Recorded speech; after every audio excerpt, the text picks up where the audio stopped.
रघुनाथगंज सज्जन अधिवासी भक्तमंडली सकलेर सुव्यवस्थापनाय प्रति बछरेर मतो এবছরও এই জগন্নাথ রথযাত্রা উৎসব উদযাপিত হচ্ছে। ইস্কন প্রধান কার্যালয় শ্রী মায়াপুর চন্দ্রোদয় মন্দির পরিচালনায় এই রথযাত্রা উৎসব অনুষ্ঠিত হচ্ছে। গতকাল রথযাত্রা শুরু হয়েছে। জগন্নাথ নীলাচল ক্ষেত্র অভিন্ন দ্বারকা ভূমি থেকে সুন্দরাচল ক্ষেত্র অভিন্ন বৃন্দাবন জগন্নাথ মাসিবাড়ি এই গুন্ডিচা মন্দিরে আজকে থেকে আগামী 14 তারিখ পর্যন্ত এই অভিন্ন বৃন্দাবন গুন্ডিচা মন্দির জগন্নাথের নিজ গৃহ জগন্নাথ এসেছেন, সেখানে থাকবেন, আপনারা জগন্নাথের দর্শন করবেন এবং 15 তারিখ আবার জগন্নাথ উল্টো রথ হবে। তো বৈদিক শাস্ত্রে বলা হয় যে গুন্ডিচা মণ্ডপং জানতি যে পশ্যন্তি রথুস্থিতম কৃষ্ণ রাম সুভদ্রাম চ তে জানতি ভবনং হরে। ভগবান যখন তার নীলাচল ক্ষেত্র থেকে রথে করে এই গুন্ডিচা মন্দির অভিন্ন বৃন্দাবনের দিকে রথে করে আসতে থাকেন, সেই সময় যে সকল ভক্তমণ্ডলী রথের উপরে জগন্নাথ বলদেব সুভদ্রা, এখানে বলছে কৃষ্ণ রাম সুভদ্রাম চ, কৃষ্ণ রাম, রাম মানে বলরাম, জগন্নাথের বড় ভাই বলরাম বলা হচ্ছে এখানে। কৃষ্ণ রাম, কৃষ্ণ বলরাম এবং সুভদ্রাকে রথের মধ্যে দর্শন করেন, তাহলে তে জানতি ভবনং হরে, সেই ব্যক্তি ভগবানের বাড়ি ভগবত ধাম বৈকুণ্ঠে চলে যাবেন। নিতাই গৌর সীতানাথ প্রেমানন্দে হরি হরি বল। কয়জন ভগবান ধামে যেতে চান? সবাই। তাহলে রথে আপনারা জগন্নাথকে দর্শন করেছেন, জগন্নাথ গুন্ডিচা মন্দিরের অভিমুখে অভিন্ন বৃন্দাবন দিকে আসছেন, তা দর্শন করে যারা দর্শন করেছেন শাস্ত্র বলে তারা ভগবত ধাম বৈকুণ্ঠে চলে যাবেন। নিতাই গৌর প্রেমানন্দে। আরও বলেন যে পশ্যন্তি তদা কৃষ্ণম, তদা মানে গুন্ডিচা মন্দিরে যাচ্ছেন, এখন ভগবান গুন্ডিচা মন্দিরে উপস্থিত হলেন, অভিন্ন বৃন্দাবন ধামে চলে গেলেন। যে পশ্যন্তি তদা কৃষ্ণ, কৃষ্ণং সপ্তাহম মণ্ডপে স্থিতম, যেসব ব্যক্তি এই গুন্ডিচা মণ্ডপে কৃষ্ণকে দর্শন করবেন, বলিনাং চ সুভদ্রাম চ, যেখানে বলরাম এবং সুভদ্রার সহিত বিষ্ণু লোকং ব্রজন্তিতে, সেই ব্যক্তি ভগবত ধামে ফিরে যাবেন। নিতাই গৌর প্রেমানন্দে। সেজন্য আপনারা সবাই ভগবত ধামে ফিরতে চাইছেন, সেজন্য এই গুন্ডিচা মন্দির মণ্ডপে বলরাম সুভদ্রা সহ কৃষ্ণ জগন্নাথকে দর্শন করছেন। শাস্ত্রে আরও বলা হলো যারা নীলাচল ক্ষেত্র জগন্নাথ মন্দিরে জগন্নাথ দর্শন করেন, আর যারা এই গুন্ডিচা মন্দিরে জগন্নাথের দর্শন করবেন, নীলাচল ক্ষেত্র থেকে এই গুন্ডিচা মন্দিরে জগন্নাথের দর্শন সুভদ্রা বলরাম সহ 10,000 গুণ বেশি। নিতাই গৌর প্রেমানন্দে। সেজন্য আপনারা যারা ভাগ্যবান, এই গুন্ডিচা মন্দিরে অভিন্ন বৃন্দাবনে ভগবান তার নিজ আলয়ে নিজ বাড়ি হচ্ছে গুন্ডিচা মন্দির, বৃন্দাবন ধাম। বৃন্দাবন থেকে তিনি দ্বারকায় গিয়েছিলেন, তাই দ্বারকা অভিন্ন নীলাচল ক্ষেত্র। তো এখন ভগবান তার ভক্তের বিরহ যখন শুনলেন, রাধারানী গোপীগণ সহ অনেক বিরহ। ব্রজবাসীরা কৃষ্ণ বলে এসেছিলেন যে আমি ফিরে আসব, তো এই যে আশা নিয়ে তারা জীবিত রয়েছেন। ইতিমধ্যে শ্রীমতী রাধারানী এই যে কৃষ্ণ আসবেন এইটুকু এই আশ্বাসে মাত্র জীবন ধারণ করে আছেন। গোপীরা সব আশ্বাস করছেন এই কৃষ্ণ আসবে, এই এসে যাবে, এরকম বলে বলে তাকে আশ্বাস দিয়ে রেখেছেন। কিন্তু শ্রীমতী রাধারানী কেবল একটু শ্বাস চলছে, সখীরা দেখছে নাকে তুলো দিয়ে একটু মাত্র শ্বাস চলছে, তো সেই খবর কৃষ্ণের কাছে পৌঁছে গেল। আর কৃষ্ণ একবারে মদমত্ত হয়ে তিনি সেই বড় মন্দির অভিন্ন দ্বারকা থেকে, নীলাচল ক্ষেত্র থেকে তার জন্য রথ সাজানো ছিল, তো সেই রথে একদম পাগলের মতো ঢলতে ঢলতে জগন্নাথ রথে করে এই গুন্ডিচা মন্দিরে অভিন্ন বৃন্দাবন ধামে নিজ আলোয় ফিরে এসছেন। জয় জগন্নাথ স্বামী কি। এই বৃন্দাবনে গোপীগণ রাধারানীকে কৃপা করতে, তো সেজন্য ফিরে এসছেন। তো বৃন্দাবন হচ্ছে ভগবানের নিজ বাড়ি। বৃন্দাবনে ভক্তরা ভগবানের সাথে আদান প্রদান, সখ্য দাস্য বাৎসল্য, দাস্য সখ্য বাৎসল্য এবং মধুর, এই চার রসে আদান প্রদান করে থাকেন। দাস্য ভাব নিয়ে কেউ সখা রূপে, কেউ কৃষ্ণকে প্রভু রূপে, কেউ কৃষ্ণকে পুত্র রূপে, কেউ কৃষ্ণকে স্বামী রূপে নিজ হৃদয় দিয়ে তার সেবা করে থাকেন। তো সেজন্য বৃন্দাবনে সখারা বলে, কৃষ্ণ তুমি কে বড় লোক, তুমি আমি সমান। মা যশোদা সেখানে লাঠি পিটাই করছে কৃষ্ণকে, একটু মাখন চুরি করছে তাই তাকে পিটাই করছে। কৃষ্ণ সেখানে আনন্দ করছেন। গোপীরা কৃষ্ণকে গালাগালি করছে, লম্পট। কৃষ্ণ সেখানে, অন্যান্য ব্রাহ্মণেরা বেদ স্তুতি করে, আর গোপীগণের গালাগালি শুনে তিনি বেদ স্তুতি থেকেও আরও উন্নত বলে মনে করেন। কেন এখানে রিলেশন, সম্পর্ক ঘনিষ্ঠ, এখানে সম্ভ্রম নেই, কোনো ভয় নেই। কিন্তু দ্বারকায় সম্ভ্রম সেবা, সবাই ভয়ে সেবা করে মহিষীরা। তো সেজন্য গোপীরা বৃন্দাবনে তারা কৃষ্ণের সাথে অন্তরঙ্গভাবে সেবা করতেন। এই জন্য এই সেবার দ্বারা ভগবানকে আকৃষ্ট করা যায়।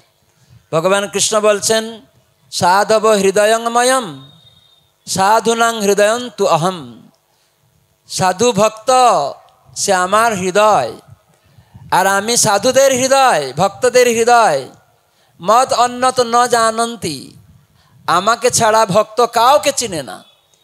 না হম তেভ্য মনাগ অপি, আমিও সেই ভক্ত ছাড়া কাউকে চিনি না। তো সেই জন্য যারা শরণাগত ভক্ত, সে ভগবান ছাড়া কাউকে জানে না। তাকে কেউ অপমান করলো, কেউ ডাকলো না, সেই জন্য সে চিন্তা করে না। ভগবানের সেবা এসছে, দৌড়ে গিয়ে সেবা করে। তাকে বকা দিয়ে গালি দিয়ে বের করে দিলেও সে ছাড়বে না, সেবা করবে না। আমি সেবা এসছে, আমি সেবা করব। কিন্তু নিজে বাহ্যিকভাবে আমরা ভক্ত দেখাই, কিছু অসুবিধা হলে আমরা পালিয়ে যাই, ওটা নয়। যেটা ভগবান সন্তুষ্ট হন, ভক্তদের যদি আমরা সুখ বিধান করি, ভগবান আরও খুশি হন। ভক্তদেরকে যদি আমরা সন্তুষ্ট করাতে পারি, ভগবান তত আরও বেশি খুশি হন। ভগবান নিজে বলেছেন, আমা থেকে আমা ভক্ত সেবা বড়। আমা পূজে না পূজে ভক্ত, সে দাম্ভিক নহে মোর প্রসাদের পাত্র। যারা ভগবানকে মানে কিন্তু ভগবানের ভক্তদেরকে মানে না, ভগবান নিজে বলছেন সে দাম্ভিক, সে আমার কৃপা পাবে না কোনো দিন। আমরা একবার দেখছিলাম প্রহ্লাদ মহারাজ অনেক ভগবানের সেবা করছে, কিন্তু দুইজন বৈষ্ণব এসছে প্রহ্লাদ মহারাজ সাথে দেখা করতে। কিন্তু প্রহ্লাদ মহারাজ ভগবানের সেবা করছেন। তখন বললেন চাক সেবককে, যাও বলো আমি পূজা করছি, তাদের বসতে বলো, আমি একটু পরে আসছি, দেখা করব। কিন্তু সেই ভক্তরা বসে বসে অপেক্ষা করছে, প্রহ্লাদ মহারাজ আর আসছে না। প্রহ্লাদ মহারাজ ভগবানের বিষ্ণুর সেবাতে এমন তন্ময় হয়ে রয়েছেন, তিনি ভুলে গেছেন যে বৈষ্ণবেরা তার জন্য অপেক্ষা করছে। আর সঙ্গে সঙ্গে প্রহ্লাদ মহারাজ অনেক দেরি হয়েছে, ফিরে এসে দেখছেন সেই বৈষ্ণবেরা চলে গেছেন। অনেক সময় বসে বসে তারা নিজেদের দুর্ভাগ্যের কথা, প্রহ্লাদ মহারাজ শ্রেষ্ঠ ব্যক্তি, তার গুণগান করতে করতে সেই স্থান থেকে আমরা তো হতভাগা, প্রহ্লাদ মহারাজের মতো ভক্তের দর্শন কি আমরা পাবো, এরকম তারা নিজের মধ্যে দুঃখ প্রকাশ করে তারা বাড়ি ফিরে গেছে। এই যে বৈষ্ণব দুঃখ করে চলে গেল, প্রহ্লাদ মহারাজের মনে তখন ভগবান বিষ্ণুর প্রতি শত্রুভাব উদিত হলো বৈষ্ণব অপরাধের ফলে। সেখানে তিনি তার সেনাপতিকে ডাকলেন যে সৈন্য সামন্ত সাজাও। সেনাপতি বলছে আপনার তো প্রতিদ্বন্দ্বী কেউ নেই, এখন কেন সেনা সাজাতে বলছেন মহারাজ? যে না, আমি যুদ্ধ করতে যাব। কার সাথে? বৈকুণ্ঠে নারায়ণের সাথে। নারায়ণ আমার শত্রু, তো বৈষ্ণব অপরাধ হলে ভগবানও শত্রু হয়ে যাবে ভক্তের কাছে। তো প্রহ্লাদ মহারাজের এরকম অবস্থা হয়েছিল। তখন সবাই অনুরোধ জানালো, না না না, আপনার কিছু অসুবিধা, কিছু একটা ঘটেছে, এটা নয়। ভগবানকে তো আপনি তার প্রার্থনা করে স্বয়ং ভগবান নৃসিংহদেব আপনার কাছে আবির্ভূত হয়েছেন, এখন আপনি ভগবান বিষ্ণুর শত্রুতা করতে যাচ্ছেন। তখন প্রহ্লাদ মহারাজ বুঝতে পারলেন, ও আমার বৈষ্ণব অপরাধ হয়েছে, তাই এই অবস্থা। বৈষ্ণব অপরাধ হলে ভগবানকেও আর ভালোবাসতে পছন্দ হবে না, ভগবানের নাম শুনতে, ভগবানের ভক্ত আসলে তাদের দেখতে কোনো ভালো লাগবে না। এই অপরাধ হয়ে গেলে এরকম হয়ে যাবে। প্রভুপাদ একবার হাঁটতে হাঁটতে জপ করতে করতে যাচ্ছিলেন, হঠাৎ এক ভক্তের বাড়ির সামনে দিয়ে, তখন প্রভুপাদ বলছেন এটা আমার এক শিষ্যের বাড়ি। তখন সেখানে ওই ভক্তের একটা ছেলে নিচে খেলা করছিল। তখন ও এসছে, প্রভুপাদকে প্রণাম করছে, বলো তোর বাবা কই, যাও ডাকো, বলো প্রভুপাদ এসছেন। তখন ও দৌড়ে গিয়ে বলছে বাবা প্রভুপাদ এসছেন। তখন ওই বাবা পূজা করছে, ভগবানের শালগ্রাম পূজা করছে, বিদেশে পূজা করছে। তখন ও বলছে যাও বলো প্রভুপাদকে আমি পূজা করছি, পরে আসছি প্রভুপাদের কাছে। তখন প্রভুপাদ সঙ্গে সঙ্গে উঠে গেলেন, যে শিষ্য এখনো অযোগ্য, কনিষ্ঠেরও কনিষ্ঠ হতে পারিনি, জানে না যে আমি স্বয়ং এখানে এসেছি, ভগবানের প্রতিনিধিত্ব করছি, সে আমার সাথে দেখা করতে আসলো না। তাই জন্য প্রভুপাদ শেখানোর জন্য উঠে গেলেন, গিয়ে বললেন যখনই কোনো বৈষ্ণব ভক্ত আসবে, ভগবানের সেবা থেকেও সেখানে আগে গিয়ে দেখা করতে হবে, দেখা করে এসে বলতে হবে যে আমি অর্চন করছি। তখন সে বাস্তব বৈষ্ণব বলে না না আপনি অর্চন করুন, আর তখন সেই বৈষ্ণবকে আমন্ত্রণ করে বসুন আপনি, আমি একটু অর্চন করি, অনুমোদন করুন। এরকম হচ্ছে শরণাগত ভক্তদের মনোভাব, প্রভুপাদ শিখালেন। তা আমরা নিজেদের শরণাগত ভাবব বাহ্যিক দিকে, আর ভিতরে অন্যরকম চিন্তা করব, কিন্তু না, অন্তরে বাহিরে সমব্যবহার ভক্তের হবে। তো সেজন্য বৃন্দাবনবাসী তারা সর্বদা ভগবান কৃষ্ণ ছাড়া কিছু জানতেন না। যখন কৃষ্ণ বাঁশি বাজালেন, সব গোপীরা ছুটছে জঙ্গলে অন্ধকারে অর্ধরাত্রিতে। সেখানে সামাজিকভাবে এটা অন্যায়, মেয়েরা দৌড়াচ্ছে অর্ধরাত্রিতে এক পুরুষের কাছে।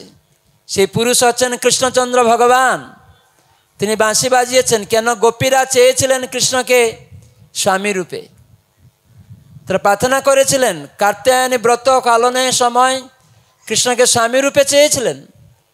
তাই কৃষ্ণ বাঁশি বাজাচ্ছেন, তারা দৌড়াচ্ছে। তো সেখানে সামাজিক দিকে মনে হচ্ছে এটা অন্যায়, কিন্তু দেখতে গেলে কৃষ্ণ হচ্ছেন আসল স্বামী, কৃষ্ণ হচ্ছেন আসল ভুক্তা, ভগবদ্গীতায় কৃষ্ণ বলেন ভুক্তারম জগতপসাম সর্বলোক মহেশ্বরম সুহৃদম সর্বভূতানাম জ্ঞান্তমাম শান্তিম ইচ্ছতি।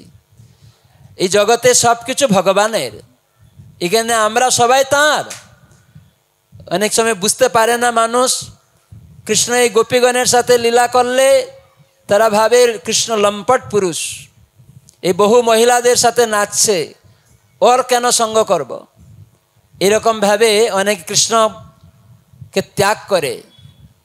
কিন্তু আমাদের বুঝতে হবে, আপনার মেয়ে, সুন্দরী মেয়ে আছে, পড়াশোনা করছিল, ফেল করেছে, আপনি একটু বকাবকি করলেন, আপনার বাড়ি থেকে মেয়ে রাগ করে বেরিয়ে দৌড়ে পালাচ্ছে, আপনি তার পিছনে তাকে ধরার জন্য যাবেন কি না? হ্যাঁ কি না? যাবেন। কি যখন সেই ইয়ং মেয়ে ছুটে দৌড়াচ্ছে, আপনি তার বাবা তার পিছে পিছে দৌড়াচ্ছেন, অন্য লোক মোটরসাইকেল করে অন্য গ্রাম থেকে, আপনাদের প্রতিবেশী নয়, অন্য জায়গা থেকে তারা ওই রাস্তা দিয়ে যাচ্ছে, আর আপনি আপনার মেয়ের পিছনে দৌড়াচ্ছেন, সুন্দরী মেয়ের পিছনে, তার হাত ধরে টেনে টেনে নিয়ে আসছেন, ও আসতে চায় না। তো সেই মোটরসাইকেলে আগত লোকেরা কি মনে করবে? এই লোকটা বদমাস, লম্পট, এ অন্যের সুন্দরী মেয়েকে দৌড়ে ধরে টেনে নিয়ে যাচ্ছে, হাল্লা করতে শুরু করবে। কিন্তু যে ভদ্র ব্যক্তি হবে, সে জিজ্ঞাসা করবে কি ব্যাপার, এই মেয়েটার হাত ধরে কেন টেনে নিয়ে যাচ্ছে, ওইখানেই জিজ্ঞাসা করবে লোকাল লোককে। তখন লোকাল লোক বলে না না, ওর মেয়ে পরীক্ষায় ফেল করেছিল, বাবা বকা দিয়েছিল, পালাচ্ছিল, তাই তার বাবা তাকে ধরে নিয়ে যাচ্ছে টেনে টেনে। তাই নাকি? তাই যারা জ্ঞানী, প্রকৃত বুদ্ধিমান, তারা প্রশ্নের মাধ্যমে জিজ্ঞাসু শ্রেয় উত্তমম, শ্রেষ্ঠ বস্তু জানতে জিজ্ঞাসু হতে হবে। সন্দেহ করলো না, যাচাই করলো, তাই তার সন্দেহ নিরসন হলো, না না এটা ওর মেয়ে, তাই তার হাত ধরে ও ঘরে নিয়ে যাচ্ছে।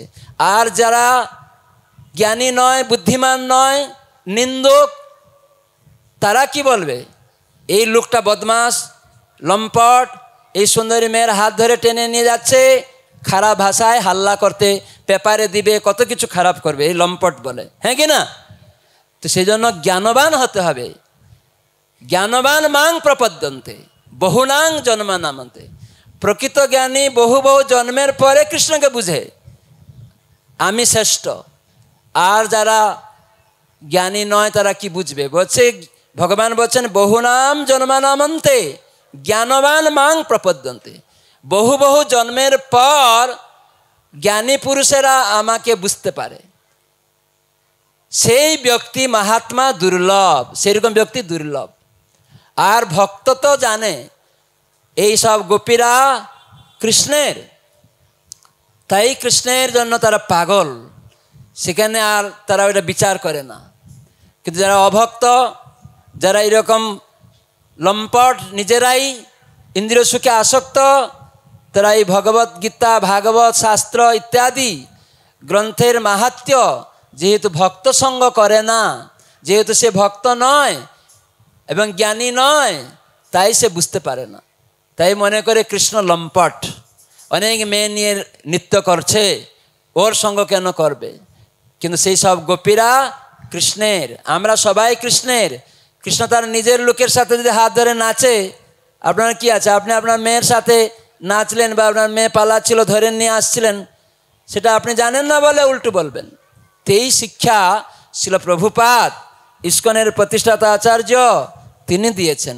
আমরা সবাই সেই পরমেশ্বর ভগবান কৃষ্ণ জগন্নাথের অংশ। এই দেহের মধ্যে আত্মা, আমি, দেহ নই। আমরা সবাই কি বলি? আমার হাত বলি। কয়জন আমার হাত বলেন? হাত তুলুন দেখি। আমার হাত, আমার দেহ, আমার পা, আমার মাথা, সবাই বলে। কয়জন আমি হাত বলেন? হাত তুলুন দেখি। কেউ বলে না আমি হাত বলি। আমি দেহ কয়জন বলেন? আমি দেহ কেউ বলে না। আমি মাথা কেউ বলে না, আমার মাথা বলে। তাহলে আমি কে? এটি গীতায় বলা হয়েছে। কিন্তু আমরা স্কুল, কলেজ, ইউনিভার্সিটি ডিগ্রি করছি, থিসিস লিখছি, অনেক বড় বড় পণ্ডিত রয়েছে। আমরা দেহাত্ম বুদ্ধিতে পর্যবসিত হয়ে আত্মজ্ঞান না থাকার দরুন আমরা এই জগতে দুঃখী। তো সেজন্য যুদ্ধ, মারামারি, হিংসা তার কারণ হচ্ছে আত্মজ্ঞান নেই। সেজন্য ছিল প্রভুপাদ বললেন যে প্রকৃত জ্ঞান হচ্ছে সেটি দেহ এবং এই দেহের মধ্যে দেহকে পরিচালনা করছে যে আত্মা ভগবান কৃষ্ণের অংশ, সেটি জানা। দেহটা আলাদা, আত্মা আলাদা। আমি আত্মা, এই জন্য আমার দেহ বলি, আমার হাত বলি, আমি মাথা বলি না, আমি দেহ বলি না। যারা মূর্খ তারা বলবে। এই তত্ত্ব জ্ঞান প্রভুপাদ শিখালেন গীতা থেকে। তখন আপনি আর যুদ্ধ করবেন না, কেন খেতে পাচ্ছি না, কেন ইনি সুন্দর, কেন ইনি অসুন্দর, কেন নানা রোগ। এই দেহেতে পরিচয়, তার কারণ আত্মা হিসাবে আমি ভগবানের নির্দেশের উল্লঙ্ঘন করেছি। যেমন কেউ জেলে আছে, কেউ জেলে নেই, তার মানে সরকারের আইন উল্লঙ্ঘন হেতু কেউ জেলে আর কেউ জেলে নেই। পুলিশ দেখে আপনি ভয় পাচ্ছেন না, কিন্তু চোর ভয় পায়, এদিক সেদিকে লুকাতে চেষ্টা করে। খুনিরা চেষ্টা করে, ও পুলিশরা আসছে, লুকানোর জন্য, পালানোর জন্য চেষ্টা করে। কিন্তু যারা ভদ্র ব্যক্তি, দুষ্কৃতিকারী নয়, তারা পুলিশ তার সামনে শত শত ঘুরলেও তাদের ভয় থাকে না। ভয় থাকে? ভয় থাকে না।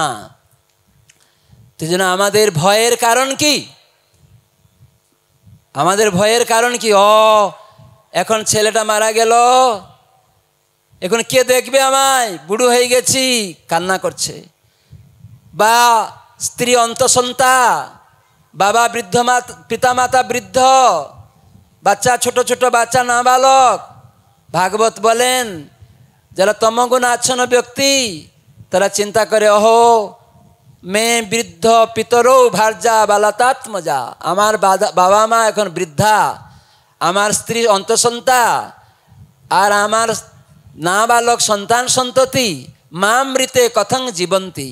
আমি যদি এখন মরে যাই, ডাক্তার ক্যান্সার হয়ে গেছে, ডাক্তার বলছেন নো অ্যান্সার, আপনার মৃত্যু এই 7 দিনের মধ্যে হয়ে যাবে। তখন ফিরে এসছে বাড়ি, হা হুতাশ করছে, আমার বৃদ্ধ পিতামাতা কে দেখবে, নাবালক সন্তান সন্ততিকে কে দেখবে, স্ত্রী অন্তঃসন্তা কে দেখবে, হা হুতাশ করে মাথা চাপড়াচ্ছে, আমার মৃত্যু হয়ে গেলে কে দেখবে। আপনি কে দেখার? এই জগতে সবাই ভাবে, রাজনৈতিক নেতারা ভাবে, পিতামাতারা ভাবে, শিক্ষিত লোকেরা ভাবে যে আমরা রক্ষাকর্তা পালনকর্তা। আপনি কে দেখার? এই মাটি সৃষ্টি করতে পারেন না, জল সৃষ্টি করতে পারেন না, বায়ু সৃষ্টি করতে পারেন না। একটু বায়ু বন্ধ হয়ে গেলে হা হুতাশ, জল বন্ধ হয়ে গেলেই হা হুতাশ করছি, অক্সিজেন বন্ধ হয়ে গেলে হা হুতাশ করছি। আর আমরা ভাবছি আমি সব দিচ্ছি। এটা হচ্ছে আমাদের গাধার চিন্তাধারা। স্কুল কলেজ ইউনিভার্সিটি, কিন্তু তাদের বুদ্ধি গাধার বুদ্ধিতে পরিণত। জানে না কে এই জল দিচ্ছে, কে এই আলো দিচ্ছে, বাতাস দিচ্ছে, এইসব গীতায় রয়েছে। মাটি, জল, আকাশ, আগুন, বায়ু সব জগন্নাথ কৃষ্ণের। এই জন্য ভগবান আসেন এই জগতে বিবিধ লীলা করতে। তিনি জগন্নাথ স্বরূপে প্রেমময়, ভক্তদের প্রতি তার ভালোবাসার এই রূপ। ভক্তরা তাকে কত ভালোবাসে, তাই প্রেমের গলিত তার এই রূপটি হয়েছে, বড় বড় চোখ হয়ে গেছে। ভক্ত আমাকে অত ভালোবাসে, আমি তার প্রতিদান দিব। তাই জন্য তিনি এরকম হাত পা একদম গুটিয়ে গেছে যে ভক্ত আমাকে কত ভালোবাসে। ভক্তদের সেবার কথা শুনে কৃষ্ণ বলরাম, রোহিণী মাতা যখন মহিষী, দ্বারকার মহিষীদের কাছে বলছেন, কৃষ্ণ বলরাম বৃন্দাবনে সমস্ত গোপ সখাদের সাথে, ব্রজবাসীদের সাথে, সমস্ত গোপীগণের সঙ্গে রাধারানীর সাথে যে লীলাবিলাস করেছিলেন এবং তাদের সেবার কথা রোহিণী মাতার শ্রীমুখ থেকে যখন মহিষীরা শুনছে, রোহিণী মাতা কেন বলছেন না, এই মহিষীরা শুনতে চেয়েছে। কেননা যখন কৃষ্ণ দ্বারকায় মহিষীদের সাথে রয়েছেন 16,108 মহিষী, রাত্রে সমস্ত মহিষীদের সঙ্গেই তিনি থাকতেন, তাই উনি কৃষ্ণ ভগবান। ভগবান একসাথে প্রত্যেকটি মহিষীর প্যালেসের মধ্যে ছিলেন। নারদ মুনি এইসব দেখছিলেন যে কীভাবে কৃষ্ণ, তাই তিনি ভগবান। এই হচ্ছে তার অলৌকিক ঐশ্বর্য, যে তিনি একা এক জায়গায় বৈকুণ্ঠে বৃন্দাবনে থেকেও তিনি সর্বত্র বিদ্যমান করেন। তাই দ্বারকাতে নারদ মুনি দেখলেন গিয়ে। আর গোপীরা চিন্তা করছে কৃষ্ণ রাত্রিবেলা ঘুমানোর সময় মানে ঘুমিয়ে গেছেন, তখন বিলবিল আছে, রাধে রাধে রাধে রাধে, গোপী গোপী গোপী গোপী করে চিৎকার করছে। মহিষীরা চিন্তিত ছিলেন, আমরা এত সেবা করছি কৃষ্ণের, আমাদের কথা একবারও বিলবিলায় না। আর সেই গোপীগণ বৃন্দাবনে রাধারানী তারা কেমন সেবা করেছে যে তাদের কথা ভুলতে পারে না। তো এই সেবাই হচ্ছে ধর্ম। কার সেবা? ভগবানের, অন্য কারো নয়। আমরা ভাবছি যে রোগীর সেবা, গরিবের খেতে পায় না তার সেবা। আপনি কে এই সেবা করার? যদি চাল ডাল ধান চাষ বৃষ্টি এইসব উৎপন্ন না হবে আপনি কার সেবা করবেন? আপনি যখন ভগবানের সেবা করবেন, আলো বাতাস বৃষ্টি ইত্যাদি হবে, শাক সবজি হবে, তখন আপনি রন্ধন করে সেই প্রসাদ বিতরণ করতে সেই সুযোগ পাবেন। নাহলে আপনি মূর্খের মতো আমি গরিব লোককে খাওয়াবো, আপনি 2 দিন খাওয়াবেন, 4 দিন খাওয়াবেন, তারপরে দিন গালাগালি করবেন। আর আপনি চুরি করে খাওয়াচ্ছেন। কোথা থেকে এই চাল ডাল নিচ্ছেন? যদি বৃষ্টি না হয় আপনি তো শাক সবজি উৎপন্ন করতে পারবেন না। বলুন, যারা দান করছে চাল ডাল ভাত সবজি এই ঔষধগুলো উৎপন্ন কি করে হচ্ছে? যদি ভগবান বৃষ্টি না দেন কোনো ফ্যাক্টরি চলবে না, কোনো ঔষধ উৎপন্ন হবে না, কোনো শাক সবজি উৎপন্ন হবে না। তাহলে আমাদের জানা উচিত সেই জন্য ভগবানের সেবা করার মাধ্যমে বৃষ্টি হয়। ভগবদ্গীতায় কৃষ্ণ বললেন, অন্নাদ ভবন্তি ভূতানি পর্জনাদ অন্ন সম্ভব যজ্ঞাদ ভবতি পর্জনো যজ্ঞকর্ম সমুদ্ভব। অন্ন খেয়ে জীবনযাপন হয়, ঔষধ খেয়ে জীবনযাপন হবে না।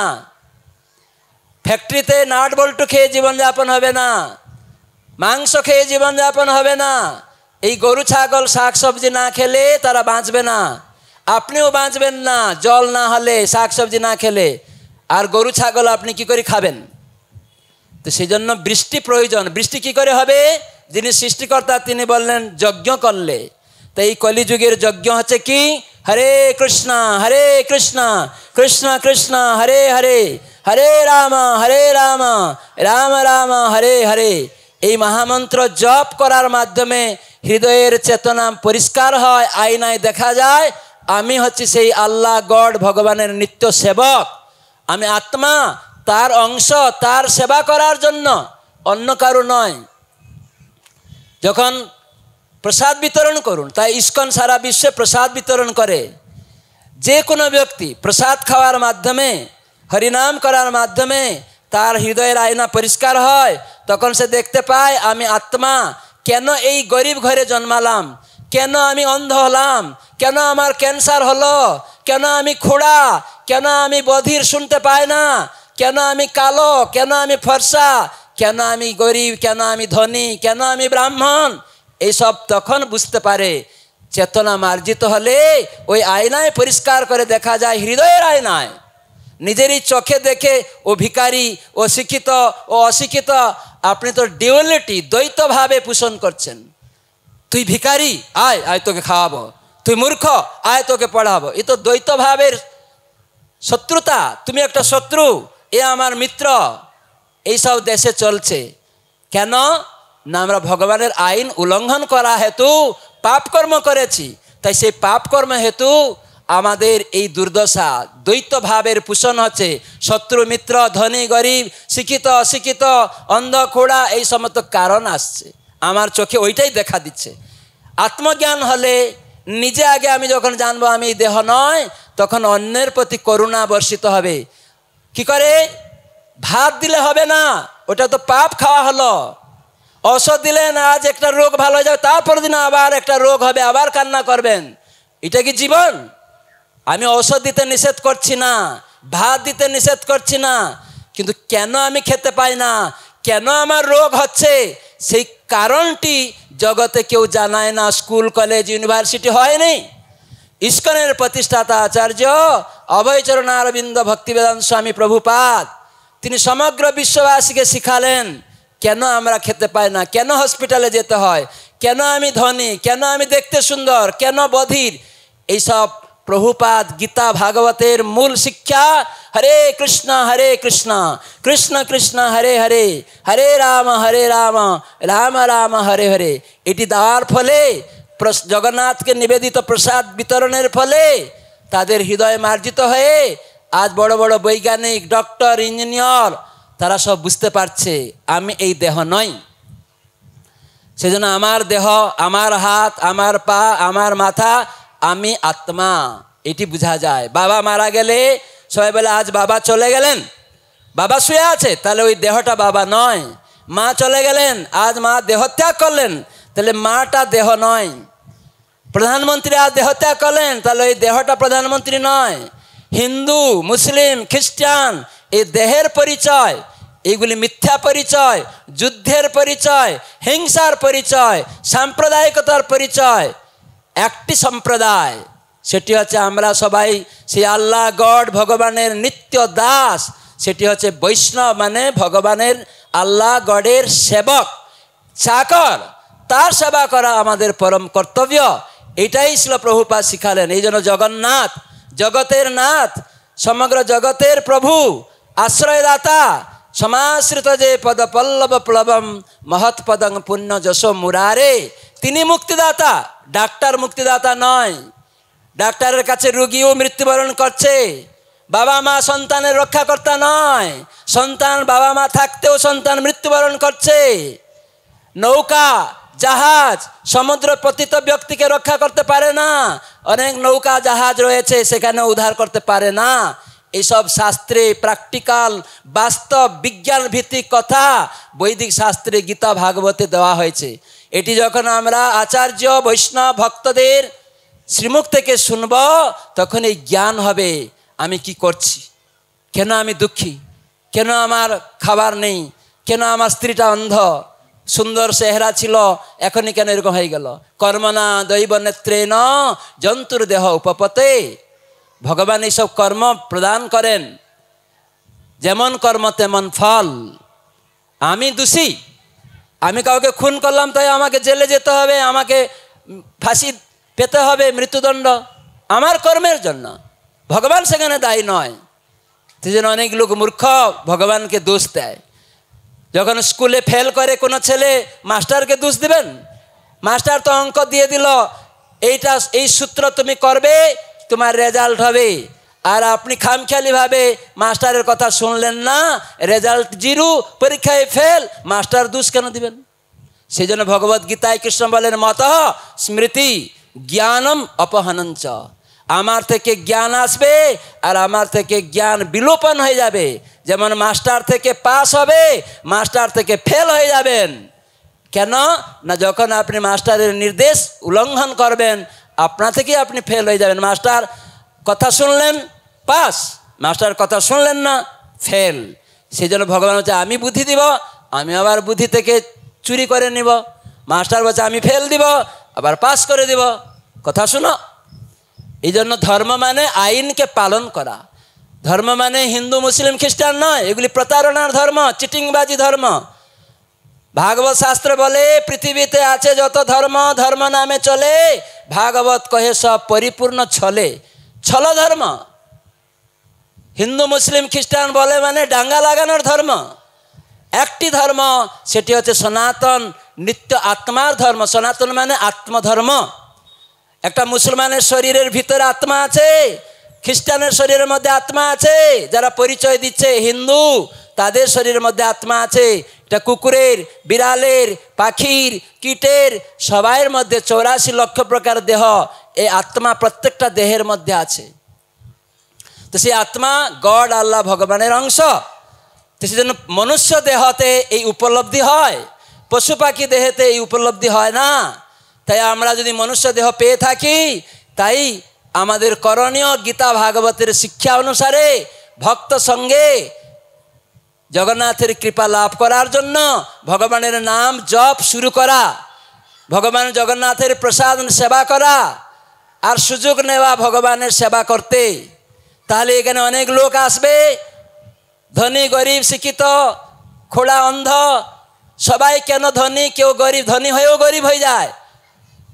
তো সেজন্য কেন সব তখন এই প্রসাদ খেলে, হরিনাম করলে, এই রথযাত্রা, এই গুন্ডিচা মন্দির, অভিন্ন বৃন্দাবনে এসে ভক্ত সঙ্গে প্রসাদ আর হরিনাম, গীতা ভাগবত নিয়ে পড়া, জপমালা নিয়ে জপ শুরু করা এবং ভক্তদের নিয়ে গিয়ে প্রসাদ সেবা করার মাধ্যমে আপনার হৃদয়ের আয়না পরিষ্কার হয়ে যাবে। তখন আপনি বুঝতে পারবেন, এতদিন আমি ভুল করছিলাম যে কেন খেতে পাইনি। তখন আপনি খেতে না পেলেও আর দুঃখ করবেন না। এই পূর্বের কর্ম।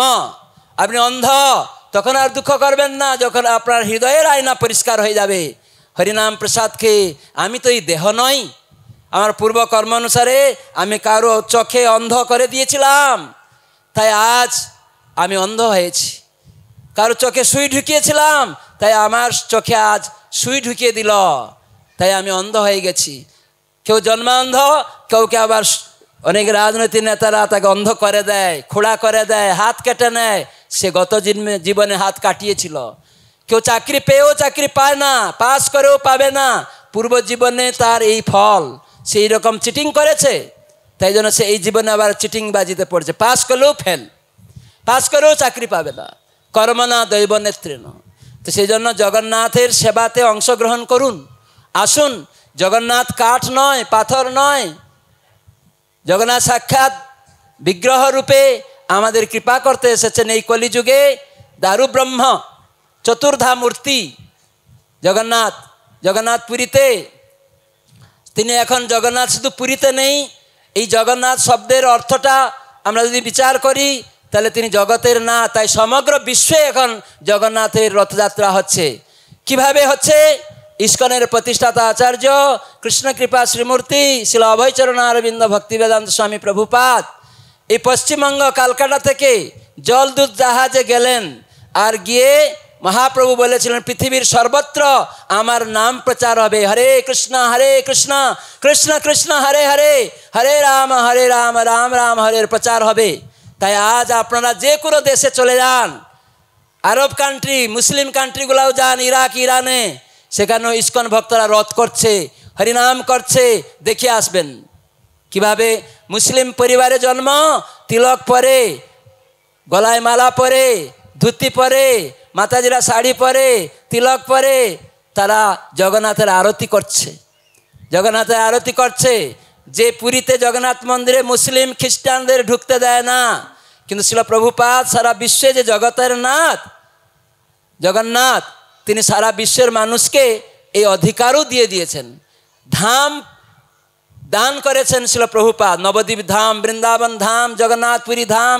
সারা বিশ্বের মানুষের কাছে আজকে এই নবদ্বীপের কথা, জগন্নাথপুরীর কথা, বৃন্দাবনের কথা আজকে শুনবেন গিয়ে।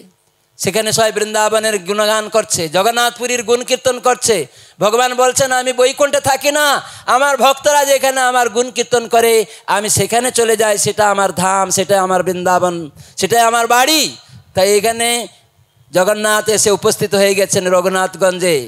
এখানে মাসি বাড়ি আমাদের ইস্কন অনুমোদিত নামঠ ভক্তরা, স্থানীয় অধিবাসী ভক্তরা সম্মিলিতভাবে এই রথযাত্রা উৎসব উদযাপন করছেন, আপনারা সাহায্য করছেন। তো এটাতে আপনারা কৃপা লাভ করছেন। আরও জগতে মানুষকে ডেকে নিয়ে আসুন। এখানে রঘুনাথগঞ্জে কত লোক আছে, একটা যদি একটা সিনেমা আর্টিস্ট এখানে আসে তাহলে হাজার হাজার লোক চলে আসবে। কোনো অর্কেস্ট্রার মেয়েরা ছেলেরা অঙ্গভঙ্গি করবে, কাপড় খুলে নাচবে, সেটা দেখার জন্য চলে আসবে।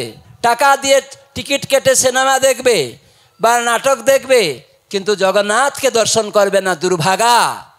তো সেজন্য ইস্কন আন্তর্জাতিক কৃষ্ণ ভাবনামৃত সংঘ সর্বত্র শিখাচ্ছে যে আসুন, হরিনাম করুন, প্রসাদ সেবা করুন, গীতা ভাগবত সংগ্রহ করুন, আত্মজ্ঞান লাভ করে দেহ এবং আত্মার মধ্যে পার্থক্য নির্ণয় করে প্রকৃত জ্ঞানী পুরুষ হন।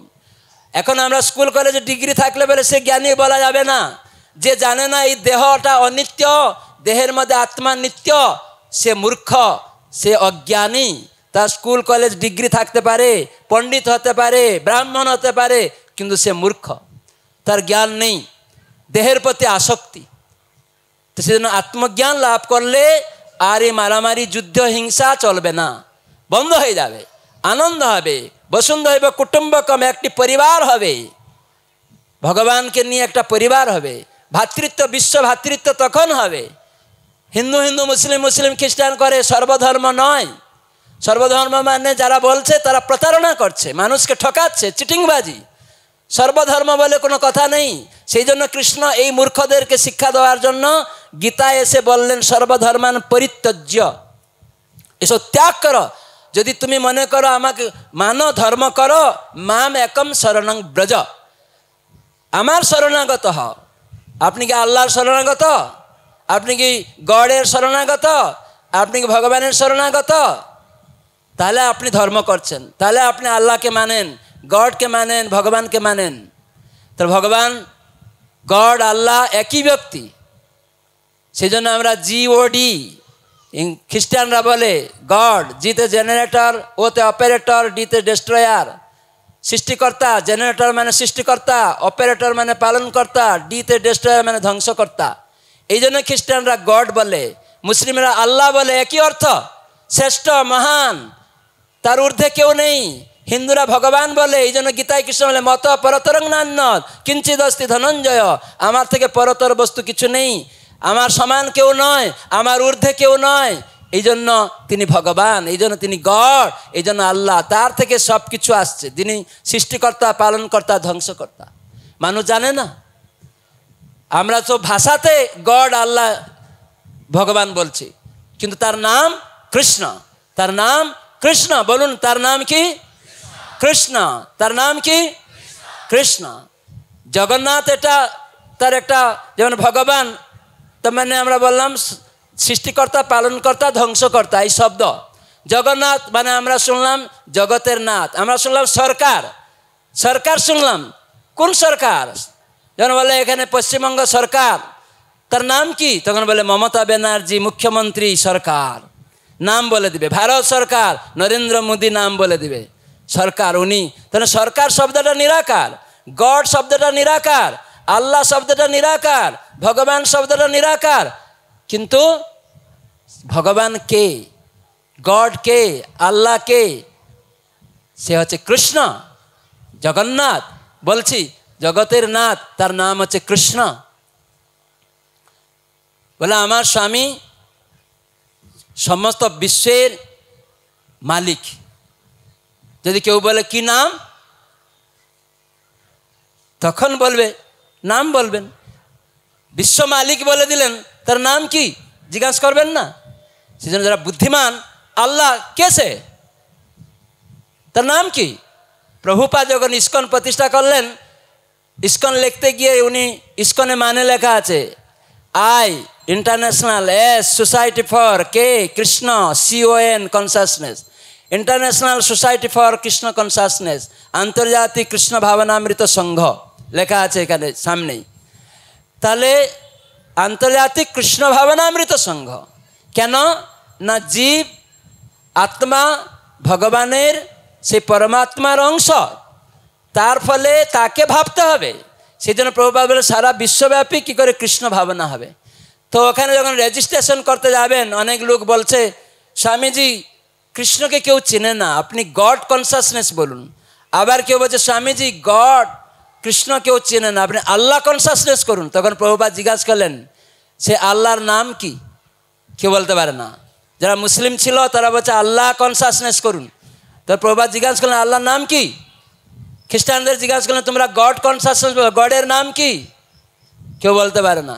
প্রভুপাদ বললেন সেই গড, আল্লাহ, ভগবানের নাম হচ্ছে কৃষ্ণ। কি নাম? কৃষ্ণ। তাই সেই কৃষ্ণ, তার শক্তি হচ্ছে হরা, হরে, রাধারানী। সেজন্য আমরা সবাই জপ করি হরে কৃষ্ণ কৃষ্ণ কৃষ্ণ হরে হরে, হরে রাম রাম রাম হরে হরে। এটি জপ করলে ভগবানকে, গডকে, আল্লাহকে সম্বোধন করা হলো, তার সেবা প্রার্থনা করা হলো। আমরা তোমার অংশ, তোমার সেবক, আমাদের সেবা দাও। তাই কৃষ্ণ বলে সব কর্ম আমার চরণে আশ্রয় করে করো, সর্বকর্মাণি অপি সদা কুরবান মত ব্যাপাশ্রয়ে। তুমি যদি আমার উদ্দেশ্যে, আমার আশ্রয়ে কর্ম করবে, তার মানে আমার শরণাগত। যদি কেউ বললো আমি কৃষ্ণ তোমার শরণাগত, তাহলে এই মাছ মাংস খাওয়া চলবে না। এই খাওয়া যে কর্ম, শাক সবজি পত্রং পুষ্পং, এটা নিবেদন করে আমাকে খাও, প্রসাদ খাও। তখন আপনি বলেন না বাবু, মানুষের শরীরে মাছ মাংস না খেলে শক্তি থাকবে না। তখন আপনি শরণাগত কি করে হলেন? আপনি শরণাগত নন, আপনি স্বতন্ত্রতা, নিজের মনে চলছেন। তার মানে আপনি ভগবানকে মানেন না। শুধু উপরে উপরে দেখাচ্ছেন আমি আল্লাহ আল্লাহ গড গড করছি, আর কত গরু কাটছে, কত ছাগল মুরগি কাটছেন, কত মাছ মাংস কাটছে, ভগবান ভগবান করছি, হিন্দু হিন্দু করছি, আর কত জীব হত্যা করছে। কেউ বলে ও আপনারা বড় বড় কথা বলছেন, আপনারা এই শাকসবজি জীবন ধারণ করেন কি করে, শাকসবজি খান না? হ্যাঁ, কৃষ্ণ যিনি আল্লাহ গড ভগবান, তিনি বলেছেন পত্রম পুষ্পং ফলম ত্বয়ম, এই শাকসবজি আমাকে নিবেদন করো, এই হত্যা নয়। মিলিটারিতে যুদ্ধ করতে গেলে সরকার বলো ওকে হত্যা করে দাও, ওই দেশে হত্যা করলে প্রাইজ হবে, প্রমোশন হবে, কিন্তু আপনি হত্যা করে প্রাইজ প্রমোশন নিয়ে এসে নিজের বাড়িতে কাউকে শ্যুট করে দিলেন, আপনার মৃত্যুদণ্ড হয়ে যাবে। একই হত্যা আপনার প্রাইজ হবে, একই হত্যা আপনার মৃত্যুদণ্ড হবে। তাই সরকার আইন দিয়েছে সে হত্যা করো, তাই আপনার প্রমোশন হলো, প্রাইজ হলো। কিন্তু সরকার বলেনি এই লোকটাকে বিনা হত্যা করে দাও। আপনি ভাইকে এসে হত্যা করে দিলেন জমির বচসায়, তখন আপনার মৃত্যুদণ্ড, সেই সরকার আপনার মৃত্যুদণ্ড দিবে। তাই ভগবান গড আল্লাহ কৃষ্ণ তিনি জগন্নাথ, তিনি বলছেন এই পত্রম পুষ্পং ফলম ত্বয়ম, যে ভক্ত আমাকে অর্পণ করবে সেটা আমি গ্রহণ করব। সেই প্রসাদ যখন কেউ খাবে সেটা হত্যা নয়, ওটা কৃপা, হৃদয়ের আয়না পরিষ্কার হয়ে যাবে। নিতাই গৌর প্রেমানন্দে। তাই প্রভুপাদ এই প্রসাদ আর হরিনাম দিয়ে হৃদয় শোধন করেছেন। তো সেই জন্য আপনারা চেষ্টা করবেন জগন্নাথ বিগ্রহ যে এখানে এসেছেন দারু ব্রহ্মরূপে কৃপা করতে, সাক্ষাৎ জগন্নাথ ব্রজেন্দ্র নন্দন। একবার পুরীতে জগন্নাথের সেবক তিনি প্রতিদিন মালা গেঁথে দেন। ভক্তরা কি করে, প্রতিদিন ফুল মালা ঠাকুরকে সাজাবে সুগন্ধি পুষ্প দিয়ে, বিভিন্ন গাছপালার ডাল পাতা দিয়ে, প্লাস্টিক ফুল দিয়ে নয়, গাছপালা ডালা পাতা দিয়ে ভগবানকে সাজাবে ভক্তরা। এখানে এখন হয়তো ফুল পাওয়া যাচ্ছে না, ভক্তরা হয়তো প্লাস্টিক ফুল দিচ্ছে। কিন্তু আমি অনুরোধ করব, গুরু মহারাজ বলছেন ভক্তরা যেন প্লাস্টিক জিনিসটাকে বাদ দেয়। তারা যেন গাছ ডালপালা, সমস্ত আম ডাল, দেবদারু গাছের ডাল, নারকেলের গাছের ডাল এনে কুঞ্জ সাজায় এবং বিভিন্ন ফুল নিয়ে আসে। ভগবান বললেন গীতায় পত্রম পুষ্পম ফলম, তুলসী গাছের ফল পাতা নিয়ে আসুন বা অন্যান্য পাতা নিয়ে আসুন, দেবদারু গাছের পাতা নিয়ে আসুন, কামিনী গাছের ফুলের পাতা, বিভিন্ন রকম পাতা রয়েছে, সেগুলো এনে সাজান। পাতাগুলি সব সে প্লাস্টিক ফুলের উপরে দিয়ে ঢেকে দিন, তাহলে কুঞ্জর মতো লাগবে। আর অন্যান্য ফুল, আপনার টাকা নেই বলেন আমি তো গরিব, কিন্তু কৃষ্ণ বলেন পত্রম পুষ্পম, একটা পুষ্প নিয়ে আসো না। তুমি দেখো রাস্তাঘাটে কত ফুল গাছ হয়েছে, একটা ফুল তুলে নিয়ে আসো। যারা এরকম ভাবছে আমাদের টাকা নেই, একটা পুষ্প নিয়ে আসবেন এখানে। যদি এই রঘুনাথগঞ্জে কত লোক আছে যারা ভাবছে আমার টাকা নেই, তত লোকই একটা করে ফুল নিয়ে আসুন, একটা করে পুষ্প পাতা নিয়ে আসুন, একটা করে ফল নিয়ে আসুন, ভগবানের অভিষেক হয়ে যাবে সেই পাতা আর পুষ্প দিয়ে। নিতাই গৌর প্রেমানন্দে। তো সেই জন্য সমস্ত রঘুনাথগঞ্জবাসীকে অনুরোধ করব, একটা করে ফুল, একটা করে পাতা, দেবদারু গাছের ডাল এইসব এনে এখানে কুঞ্জ সাজান, বৃন্দাবন ধামকে সাজিত করুন এবং ভগবানের কৃপা লাভ করুন। তো এক সময় এক ভক্ত ব্রাহ্মণ সে প্রতিদিন জগন্নাথকে মালা গেঁথে, বিভিন্ন পুষ্প দিয়ে, সুগন্ধি পুষ্প দিয়ে মালা গেঁথে প্রতিদিন জগন্নাথকে পরান। আর ঠাকুরের যে রাজা প্রতিদিন আসেন, মহাশয়, পূজারী মহাশয় আমায় এই ফুলের পুষ্পমালা অর্পিত প্রসাদ আমায় দিন। রাজা পর্যন্ত সেই ফুল নিয়ে মালা পরত না, ভগবানের মালা নিত। কেন? রাজাও জানা উচিত ভগবান মালিক, আমাকে এখানে মালা দিচ্ছে, জগন্নাথকে অর্পণ করা মালা দিচ্ছে, এমনি ডাইরেক্ট এই মালা আমাকে দিলে আমি পরতাম না। কেন? ভগবানের প্রসাদ ছাড়া ভক্তরা কিছু গ্রহণ করে না। আমরা যখন শাক সবজি, এটাকে হত্যা হলে পাপ, কিন্তু যখন এটি এনে ফলমূল ভোগ লাগাচ্ছে জগন্নাথ, আপনি মালিক, আপনি গ্রহণ করুন আপনার জিনিস, তখন জগন্নাথ উচ্ছিষ্ট প্রসাদ দিলে আমরা এটা বিতরণ করি। আমরা ডাইরেক্ট ভাত ডাল বিতরণ করি না। আজকাল অনেক লোক ভাত ডাল অনেক সংস্থা খুলে দরিদ্র নারায়ণ সেবা বলছে। নারায়ণ কখনো দরিদ্র হন না, লক্ষ্মীপতি। কিছু গাধা মূর্খ তারা নারায়ণকে দরিদ্র সেবা বলে, দরিদ্র নারায়ণ, সেখানে নারায়ণ শব্দটা ঢুকিয়ে দিচ্ছে। যিনি লক্ষ্মীপতি তিনি দরিদ্র, এসব গাধাদের চিন্তাধারা, মূর্খদের চিন্তাধারা। তো সেই জন্য আমার ভিক্ষা আপনাদের কাছে, এই পূজারীর মতো প্রতিদিন ভগবানকে মালা গেঁথে দিবেন, ভগবানের অর্পণ করবেন পুষ্প, তাহলে তিনি খুশি হবেন। এই যে বাজারে সব মালা পাওয়া যাচ্ছে, কত রাজনৈতিক নেতারা এলো তাদের জন্য মালা পরাবে, আবার খুলে ফেলে দেবে।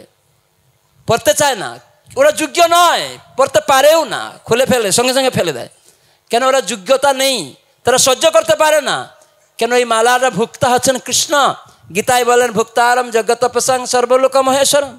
এই জন্য জগন্নাথপুরীর রাজা পর্যন্ত তিনি বাজার থেকে বা গাছ যে বাগান ছিল সেই মালা বলতেন না তার দাসীদের, যাও ওই ফুল মালাগুলি আমাকে গেঁথে পরাও না।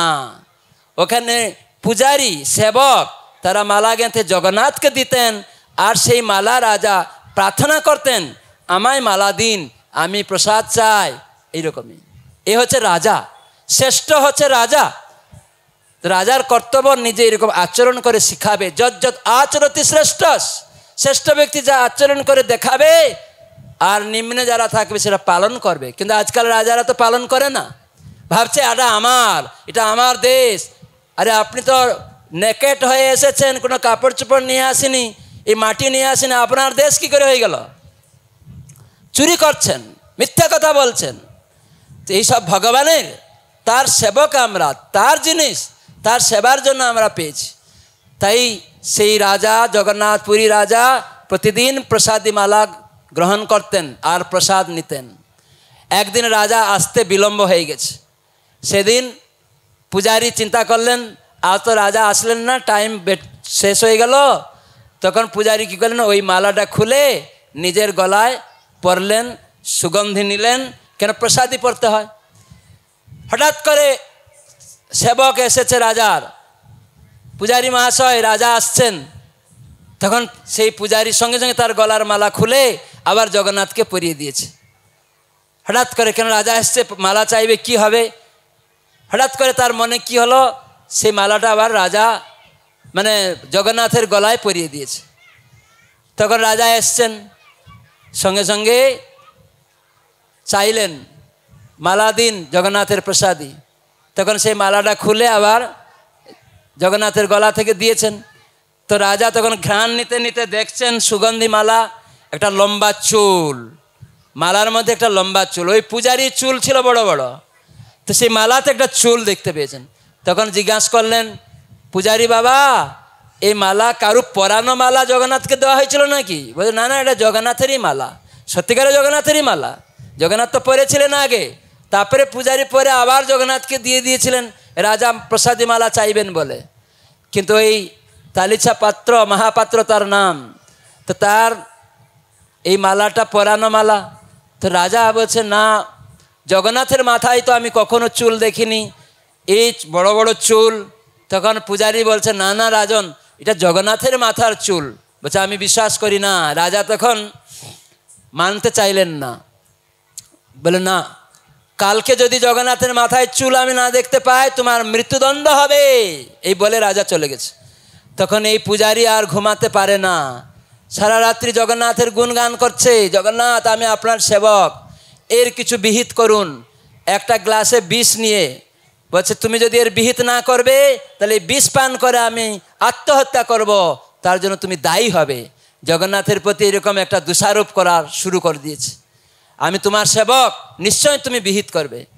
তো জগন্নাথের গুণ কীর্তন করতে করতে তন্দ্রা এসে গেছে একটু, সঙ্গে সঙ্গে জগন্নাথ প্রকট হয়েছেন, মহাপাত্রজি, মহাপাত্রজি।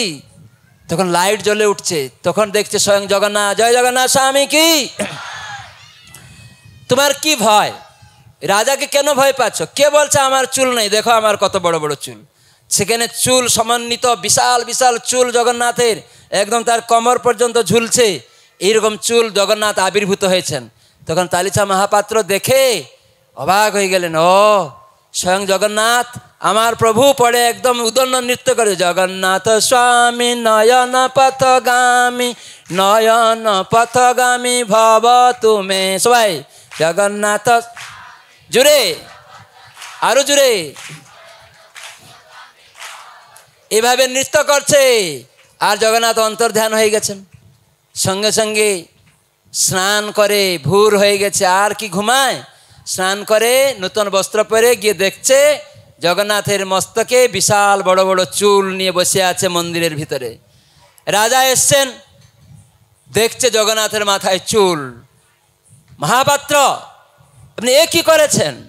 জগন্নাথের মাথায় চুল জুড়িয়ে দিলেন। সারা রাত্রি এসব করেছেন নাকি? বলছে না না, এটা স্বয়ং জগন্নাথের চুল, আপনি পরীক্ষা করে দেখুন। ঠাট্টা করছেন আমার সঙ্গে, ইয়ার্কি করছেন? রাজা আরও খেপে গিয়ে একদম গর্ভ মন্দিরে ঢুকে গিয়ে সঙ্গে সঙ্গে জগন্নাথের যে চুল তখন এরকম ধরতে শুরু করেছে, দেখছে সরছে না, বলছে কত আঠা দিয়ে লাগিয়েছেন? বলছে না না, এটা জগন্নাথেরই চুল। তখন এক গুচ্ছ চুল ধরে একদম মানে কি বলে টান দিয়েছেন, যেই টান দিয়েছে রক্ত একদম পিচকারি রূপে জগন্নাথের মাস্তক থেকে রক্ত পিচকারি হয়েছে এবং চোখ দিয়ে মুখ দিয়ে পড়তে শুরু করেছে। তখন রাজা ওখানে অজ্ঞান হয়ে পড়ে গেছে। তারপরে চেতনা আসছে, সঙ্গে সঙ্গে গিয়ে তালিচা মহাপাত্রের পায়ে ধরে, হে জগন্নাথের আমি অত অপরাধী, হে মহাপাত্র যে আমি আপনার চরণে অপরাধ করলাম, বিশ্বাস করলাম না। জগন্নাথ তুমি এইরকমভাবে কেন অন্যায় করলে আমাকে দিয়ে, তোমার চরণে আমি কত বড় অপরাধ করলাম। তো সেই রাজা একদম কত রকম হা হুতাশ করতে লাগলেন, বিনয় করতে লাগলেন, পড়ে কান্না করতে লাগলেন। তো এভাবে জগন্নাথ যে সাক্ষাৎ ব্রজেন্দ্র নন্দন কৃষ্ণ, ভক্ত এটি উপলব্ধি করতে পারে, সাধারণ লোক বুঝতে পারে না। জগন্নাথ রাজা তো জগন্নাথেরই ভক্ত, তার দ্বারা লীলা করলেন, এটি সাধারণ নয়।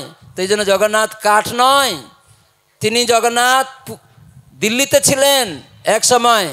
কে? জগন্নাথের এক ভক্ত, বহু আগে।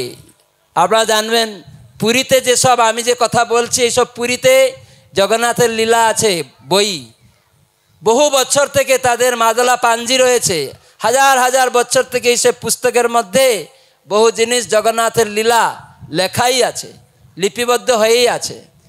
আপনারা শুনে বুঝতে পারবেন। এখনও দেখবেন জগন্নাথের মস্তকে একটা মণি আছে, দেখবেন ওখানে দর্শন করে চিকচিক চিকচিক করে। জগন্নাথ এই মণি, স্বয়ং জগন্নাথ উড়িষ্যার এক বণিক ছিল, বণিক যারা ব্যবসা করত নৌকা নিয়ে। আগে সব এরকম লোক জাহাজ নৌকা নিয়ে বিভিন্ন দেশে যেত, তারপরে ধন রত্ন সব বুঝাই করে তাদের দেশে ফিরত। তো এই উড়িষ্যায় এক বণিক সম্ভ্রান্ত পরিবারে ওর ব্যবসার জন্য জাহাজ নিয়ে সে দূর দেশে বিদেশ থেকে রত্ন মানে নিয়ে ব্যবসা করে, অনেক ধন সম্পদ বুঝাই করে জাহাজ আসছিল ফিরে। হঠাৎ করে একদিন দেখতে পায় সেই মাঝ সমুদ্রে একটা লাইট জ্বলছে যেন। তখন সেখানে দেখছে একটা দ্বীপ। তখন ভাবছে সকালবেলা এখানে দেখবো, তো একটা জল জল করছে কোনো কিছু একটা। তখন তার ভয় হচ্ছিল, মনে করছিল যে নিশ্চয় একটা দ্বীপ ছিল, মানে যে সমস্ত সাপের মণি থাকে, হ্যাঁ, তো এইরকম দ্বীপ, সেখানে ভয়ানক বড় বড় সব সাপ থাকে, তাদের মণি থাকে, তারা সব পাহারা দেয় এই মণিগুলি, সেখানে কেউ আনতে গেলে প্রাণ হারায়। তখন এই লোকটি ভাবছিল একটা মণি যদি আমি নিতে পারি তাহলে অনেক বিরাট ধনী হয়ে যাব একদম। তো সেই জন্য সে ভাবছে, চিহ্ন করে রাখলো যে দিন হবে সেখানে গিয়ে ওই মণিটাকে নিয়ে আসবো। একটা গাছকে চিহ্নিত করে রেখেছে, যেই সকাল হয়েছে ওই গাছ থেকে লক্ষ্য করে গিয়ে দেখছে একটা মণি ওখানে রয়েছে। তখন তাকে তুলেছে একটা পাতা দিয়ে, আনতে আনতে তখন সর্পের গর্জন, বড় বড় সর্পের সব দেখছে যাতায়াত। তখন সে আস্তে আস্তে ভয়ে কাঁপতে কাঁপতে ভয় পাচ্ছে, সর্পের গর্জন শুনতে পাচ্ছে। সাপটা বুঝতে পেরেছে যে আমার মণি নিয়ে পালাচ্ছে। তখন এই জাহাজে উঠে তাড়াতাড়ি তার জাহাজের কাণ্ডারীরা একদম চালাতে শুরু করেছে। কিন্তু তারা দেখছে ওই সাপ বিরাট আকারের রূপ ধারণ করে একদম দৌড়াচ্ছে, আর ওই জাহাজ সেই জলের মধ্যে সমুদ্রের মধ্যে আগিয়ে আসছে তাদেরকে গ্রাস করার জন্য। তখন ভয় পেয়ে গেছে এই বণিক। তখন সঙ্গে সঙ্গে তারা দেখছে আর রেহাই নেই, এই সাপ এসে সবাইকে মেরে ফেলবে, জাহাজটাকে ডুবিয়ে দিবে, অত বড় সাপ। তখন ওরা সবাই জগন্নাথের প্রার্থনা করতে শুরু করেছে। জগন্নাথের কথা তাদের মনে উদয় হয়েছে, হে জগন্নাথ আপনি জগতের নাথ, এই মণি এই সম্পূর্ণভাবে আপনাকে আমি সমর্পণ করে দিব, আমাদের এই বিপদ থেকে রক্ষা করুন, এই সর্প থেকে আমাদের রক্ষা করুন। তখন সঙ্গে সঙ্গে হঠাৎ করে ওই জাহাজের সেই বণিকরা দেখছে সেই জল থেকে একটা বিশাল কেউ উঠলো, সঙ্গে সঙ্গে একটা তরোয়াল নিয়ে ওই সাপটাকে একদম কেটে দিল। তখন একদম রক্তাক্ত হয়ে গেল সমুদ্র। তখন ওরা বাঁচলাম, সাপটাকে কেউ বধ করে দিল। তারা জগন্নাথ জগন্নাথ করতে করতে ফিরে গেল। তার পরদিনই না, এই মণি আমি ঘরে রাখবো না, এটা জগন্নাথকে সমর্পণ করেছি। তখন সঙ্গে সঙ্গে নিয়ে সেই সৌদাগর ওই বণিক জগন্নাথের কাছে অর্পণ করে দিল। এখনও তার প্রমাণস্বরূপ সেই হাজার হাজার বছরে আগের এখনও সেই জগন্নাথের মণি রয়েছে, পুরীতে রয়েছে জগন্নাথের মস্তকে। তো এইভাবে অনেক লোক জানে না এরকম লীলা রয়েছে জগন্নাথের। জগন্নাথই রক্ষাকর্তা। কেউ আমরা গীতা থেকে জানি 4 প্রকার ভক্ত আছে। কে জানে 4 প্রকার ভক্ত? গীতায় 7ম অধ্যায়ে কে জানে? ভক্তিশাস্ত্রী কারা করেছে বলুন শ্লোকটা? চতুর্বিধা ভজন্তে মাং, ওটা কি কেউ বলতে পারছে না? চতুর্বিধা ভজন্তে মাং আর্ত অর্থাৎ জ্ঞানী জিজ্ঞাসু। এই 4 প্রকার ভক্ত যারা আর্ত মানে দুঃখে পড়ে ডাকে। এই যে বণিক দুঃখে পড়ে ডাকছে, সাপ দংশন করে দিবে তাই দুঃখে পড়ে ডাকছে। গজেন্দ্র দুঃখে পড়ে রেখেছিল, দ্রৌপদী মাতা বিপদে পড়ে রেখেছিল কৃষ্ণকে। তো এরকম আর্ত অর্থাৎ জিজ্ঞাসু জ্ঞানী, এই 4 প্রকার ভক্ত হয়। আর 4 প্রকার দুষ্কৃতকারী হয়। তারা কারা? মূঢ়, নরাধম, মায়াপহৃত জ্ঞানা আর অসুরেরা, তারা দুষ্কৃতকারী। দুষ্কৃতকারী মানে কি? এরা 4 ধরনের দুষ্কৃতকারী। দুষ্কৃত, দুষ্কৃত, কৃতি মানে কি? মেধা। আর এখানে বলছে দুষ্কৃত, তার মানে যার মেধাটা খারাপ কাজে লাগায়। আজকাল রাজনৈতিক নেতারা, অনেক শিক্ষিত লোকেরা, ছেলেমেয়েরা তাদের বুদ্ধিটাকে দুষ্কর্মে লাগাচ্ছে, এই জন্য তারা দুষ্কৃতকারী। তারা হচ্ছে দুর্বুদ্ধি, তারা অসুর, তারা মায়াপহৃত জ্ঞানা, তারা মূঢ়। তাদের বুদ্ধিটা ইন্দ্রিয় সুখে লাগাচ্ছে, ভগবানের সেবায় লাগাচ্ছে না, যেখানে ক্ষতিগ্রস্ত হচ্ছে। এই জন্য ভগবদ্গীতায় কৃষ্ণ বলেন দুষ্কৃতি ন, যে দুষ্কৃতি ন, এরা 4 ধরনের। মায়াপহৃত জ্ঞানা, যারা অসুর, আর নরাধম, আর মূঢ়।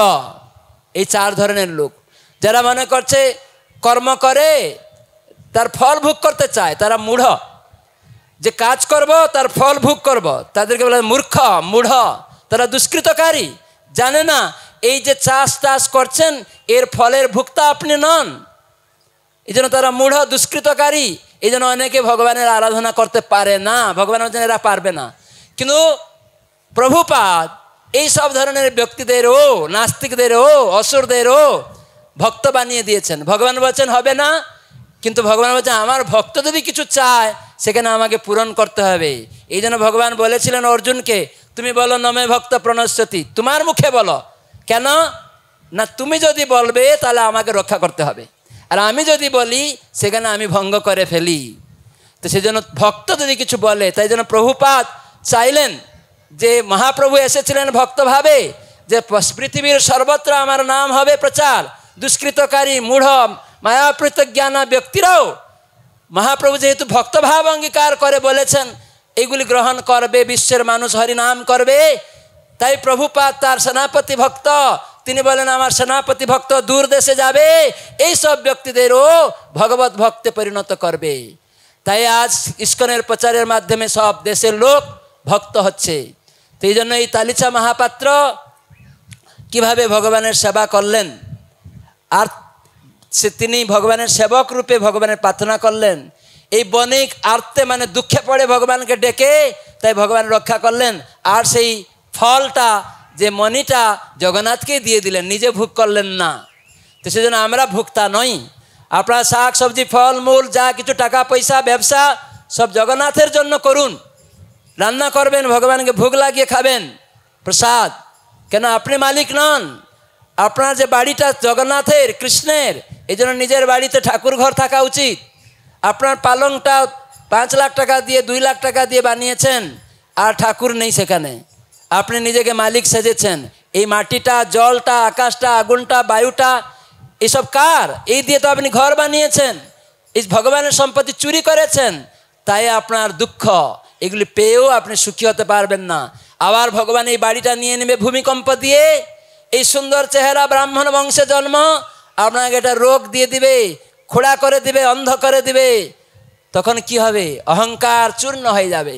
এই জন্য সুধীবৃন্দ, যেই গৌর, সেই কৃষ্ণ, সেই জগন্নাথ, তার চরণে আত্মসমর্পণ করুন। এই কলিযুগে হরে কৃষ্ণ কৃষ্ণ কৃষ্ণ হরে হরে, হরে রাম রাম রাম হরে হরে, এইভাবে ভগবানের সেবা করুন। যেটা বলতে যাচ্ছিলাম, দিল্লিতে একজন ভক্ত এই কথাটা বলে শেষ করে দিব, যে কিভাবে ভগবান সর্বত্র বিদ্যমান। ভগবদ গীতায় কৃষ্ণ বললেন, সর্বতঃ পানিপাদম তৎ সর্বতো অখি শিরো মুখম সর্বতঃ শ্রুতিমান লোকে সর্বম আবৃত্য তিষ্ঠতি। ভগবদ্গীতা 13 অধ্যায় 14 নম্বর শ্লোক এটা বলা হয়েছে। কি সেটা? প্রভুপাদ সুন্দর গান করেছেন, সবাই মন দিয়ে শুনুন, এই মানেটা শুনুন। প্রভুপাদ কিভাবে গীতার গানে লিখছেন, সর্বস্থান হস্তপদ নহে নিরাকার, সর্বস্থানে চক্ষু শির কত মুখতার, সর্বত্র শ্রবণ সর্ব আবরণ স্থান, তিনি ছাড়া ত্রিভুবনে নাহি কিছুয়ান। ভগবান নিরাকার নন। যদি নিরাকার হতেন তার হাত পা সর্বত্র থাকতো না, আমরা দেখতে পাচ্ছি না। যেমন কুরুসভায় দ্রৌপদী মাতাকে কৃষ্ণ কুটি বস্ত্র দিলেন, সেখানে কেউ দেখতে পাচ্ছে না কিভাবে কে দিচ্ছে, কিন্তু দ্রৌপদী বস্ত্র পরে যাচ্ছে। দুঃশাসন বস্ত্র হরণ করছে, বিবস্ত্র করতে চাইছে, উলগ্ন করতে চাইছে, কিন্তু দ্রৌপদী দু হাত তুলে, এই দেহটা কৃষ্ণ তোমার। কেন? এই মাটি, জল, আকাশ, আগুন, বায়ু দিয়ে গঠিত এই দেহ, সেটি ভগবানের সম্পত্তি। গীতায় কৃষ্ণ বলেছেন, ভূমিরা পুঅন্নল বায়ু খঙ্গমন বুদ্ধিরে বচ অহংকার ইত্যং মে ভিন্না প্রকৃতি অষ্টধা। এসব আমার শক্তি। তাই দ্রৌপদী মাতা বুঝতে পারলেন, এই যে দেহটা তো কৃষ্ণের শক্তি। হে কৃষ্ণ জগন্নাথ, এই দেহটা তোমার, তোমায় সমর্পণ করলাম, এর লজ্জা নিবারণ তোমার দায়িত্ব। তাই জগন্নাথ কৃষ্ণ দ্বারকায় থাকলেও তার কান যে সর্বত্র, তার পা যে সর্বত্র, তার হাত যে সর্বত্র, তাই কুটি বস্ত্র দিয়ে দ্রৌপদী মাতার লজ্জাকে নিবারণ করলেন। নিতাই গৌর সীতানাথ প্রেমানন্দে। হরে কৃষ্ণ কৃষ্ণ কৃষ্ণ হরে হরে, হরে রাম রাম রাম হরে হরে। এ হচ্ছে জগন্নাথ। এই জন্য গীতায় কৃষ্ণ বলছেন, সর্বস্থান হস্তপদ নহে নিরাকার। সব জায়গায় রয়েছে, আমাদের মতো হাত নয়। এই জন্য আমি দেখতে পাচ্ছি না। আমার চোখটা যখন অন্ধকার হয়ে যাবে, আমার হাতটা চোখের সামনে গুঞ্জালেও বুঝতে পারবো না হাতটায় কে বসে আছে। বুঝতে পারবেন? তাহলে এত অহংকার কিসের? আমি সব জানতা, সব দেখতা, লাইট অফ হয়ে গেলে সব গুড়ুম, পোকা চোখে পড়ে গেলে দেখতে পাবেন না, লাইট অফ হয়ে গেলে দেখতে পারবেন না।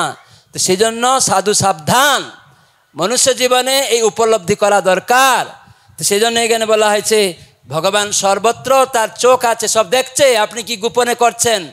আপনি রাজনৈতিক নেতাকে ঘুষ দিয়ে পার পেরোতে পারেন, কাউকে খুন করে, কিন্তু জগন্নাথ জগতের নাথ সব জায়গায় তিনি দেখছেন। তার চোখ, হাত, পা সব জায়গায় আপনি কি করছেন সব দেখে নিচ্ছেন। আপনি ঠকাতে পারেন, ঘুষ দিয়ে পালাতে পারেন, কিন্তু ভগবানের কাছে আপনি পেরোতে পারবেন না। এটা জেনে রাখুন, সাবধান থাকুন। সেজন্য একদিন না একদিন আপনার এই অহংকার চূর্ণ হয়ে যাবে। কত বড় বড় হিটলার এসেছে, তার অহংকার চূর্ণ হয়ে গেছে, সারা বিশ্বকে চালার চেষ্টা করেছে। এইরকম হিটলারের মতো কত লোক এসছে, নষ্ট করেছে, করায়ত্ত করার চেষ্টা করেছে, শেষ হয়ে গেছে। এরকম অনেক রাজনৈতিক নেতা, অনেক বৈজ্ঞানিক, ডক্টর, ইঞ্জিনিয়ার, শিক্ষিত এসব লোকেরা ভাবছে আমি সর্বে সর্বা, আমি অহংকার করছে, আমি সব কিছু। ভগবান এক নিমিষের মধ্যে করুণা পাঠিয়ে আপনার অহংকার চূর্ণ করে দিয়েছিলেন। সব ভয়ভীত হয়ে গেছে, না না যাব না, তোমাকে স্পর্শ করবে না, সব ভয়ভীত। করুণা এসেই আমরা সবাই জানি। তাহলে এত অহংকার কিসের? সেজন্য এই দেহটা কৃষ্ণের, তিনি দিয়েছেন তার সেবার জন্য। তার কি সেবা করবেন? আপনার ব্যবসা কৃষ্ণের জন্য করুন, রান্নাটা কৃষ্ণের জন্য করুন। এই জন্য গীতায় কৃষ্ণ সর্বকর্ম মত ব্যাপাশ্রয়ে কুরবান্ন। সব কর্ম, রান্না করুন, খাওয়া দাওয়া করুন, ঘুমান, বস্ত্র পরুন, আপনি গৃহস্থ পুত্র উৎপন্ন করুন কৃষ্ণের জন্য। কিন্তু এখন পুত্র উৎপন্ন, নিজের ইন্দ্রিয় চঞ্চল হয়ে গেল, পুত্র উৎপন্ন করছেন, সেই সব পুত্র আপনাকে এসে খুন করবে, মদ খাবে। কেন? ওইটা আপনার পুত্র ঠিক হয়নি, ওটা জারজ সন্তান হয়ে গেছে, এই জন্য খুন করছে। তো সেজন্য সাবধান, যখন যখন পুত্র এসে গেল আপনি জানতে পারলেন না, ওই রকম নয়। মত ব্যাপার আশ্রয় কৃষ্ণ বলছেন কুরবান ন, কৃষ্ণ বলছেন ওই কাম, পুত্র উৎপন্ন যে কাম, আমি সেটা কামস্মি অহম। যখন আপনি কৃষ্ণ সন্তান চাইবেন, নাহলে যে সন্তান যখন তখন চলে আসছে ইন্দ্র সুখে, কেন? মদ্য মাংস এইসব খেলে ইন্দ্রিয় চঞ্চল হয়ে যাবে, আর যখন তখন ইন্দ্রিয় প্রয়োগ করতে ইচ্ছা হবে, তখন যে কোনো পুত্র চলে আসবে, মারামারি করবে, রাজনীতি করে, খুন করবে, মদ খাবে, আর জগতে উৎপাত সৃষ্টি করবে, অসুর হয়ে যাবে। তো এই জন্য খুব সাবধান, মনুষ্য জীবনে সতর্ক হন। ভগবানের নাম আর প্রসাদ সাধুসঙ্গ করে জীবন চরিত্রকে গঠন করুন, তাহলে জীবন সার্থক হয়ে যাবে।